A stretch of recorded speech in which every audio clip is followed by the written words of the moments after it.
At Moffett Field, south of San Francisco, scientists have been researching into the details of crater formation by firing projectiles at high velocity down a barrel into a bucket of sand set on the floor of an evacuated chamber. We can produce a hole in the ground. We can produce it with a very small object. A quarter-inch ball might produce a 20-inch diameter crater. It'll look conical in shape, but that won't be necessarily what a lunar impact crater will look like. Here's an example of a lunar crater, and to give you an idea of scale, the meteor crater, the Barringer crater in Arizona, would probably be about the size of this crater right here. This gives you an idea of the amount of energy that's involved when one of these events actually happens. It's a catastrophic process that is very difficult to imagine, and these experiments provide us only sort of a small glimpse of really what's going on.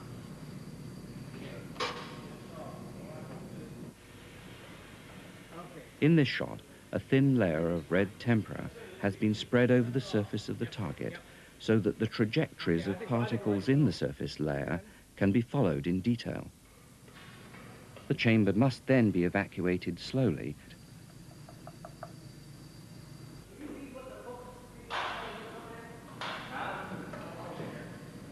An electronic control system will fire the gun, having first switched on 3 high-speed cameras and their lights to record the impact in slow motion.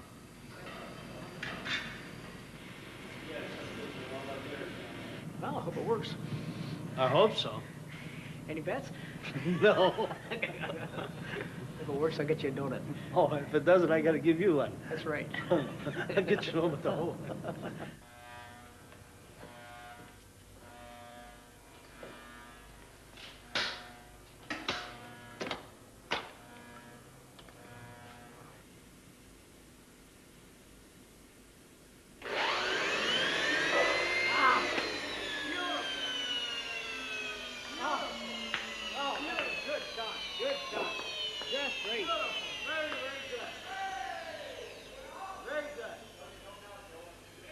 Every time you do one of these things, it's a little bit different.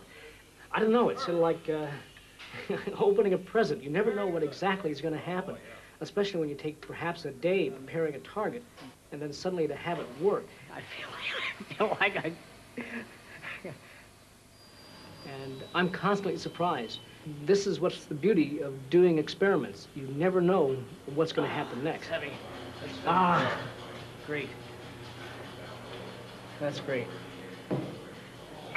Okay, that did just what we expected. Here we can see where the red tempera that we had on the surface of the target has been covered by the lighter material that was below it. And you can see the decay, and eventually that of the thickness of that ejecta, and eventually it gives out about here, where it predominantly becomes red. And as you go farther out, you can see just primarily red clumps that have impacted. And these would have produced secondary craters had they been formed on the moon at a much larger scale. And this is what the cameras recorded. An impact slowed down to 1/16 its normal speed.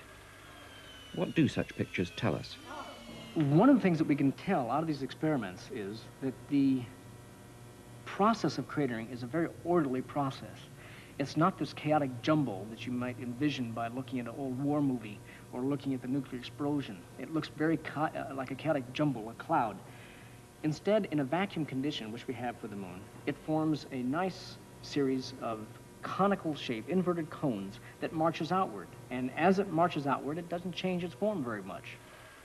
And this marching outward is a result of the locus of ejecta material coming from the inside first and at the highest velocities and contributing to the top of the ejecta plume.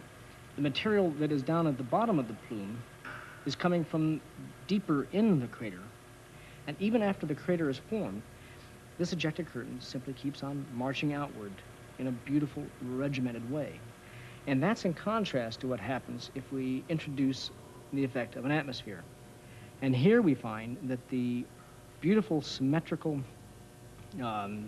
even transparent ejecta curtain that marches outward is replaced by a much more complex curtain. We find that the material seems to be drawn in at the top and bulges out at the base. It's a very fundamental difference between impact in a vacuum and impact in an atmospheric environment. The net effect is that we can produce very strange-looking craters. They're strange in comparison to the moon, but they're dead ringers for many of the craters on Mars. And by varying the atmospheric pressure, increasing it, decreasing it, we can go through and look at almost all the various morphologies that we see. Now, here we've taken two photographs, cut them in two, and then pieced them together. The right photograph is of Mars. The left photograph is of a crater that we produced in the laboratory. And we see that they're very similar. This is in a completely anhydrous environment without water. And we find that we form this ridge. And this ridge continues around and at about the same distance that we find for the Martian craters. We believe this ridge is produced by the dynamic motion of the atmosphere in response to the cratering event. It's that curled and that bowed ejecta curtain that we see.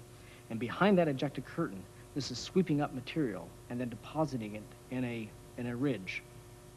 Now, that's just the atmospheric effect. Now, if we add water, then we add something else again. We add a lubricant. We add the possibility that once that material hits the ground, it'll flow. We add the possibility that the sizes of the ejecta may be decreased even more. So the laboratory gives us a feel of what may have happened for Mars.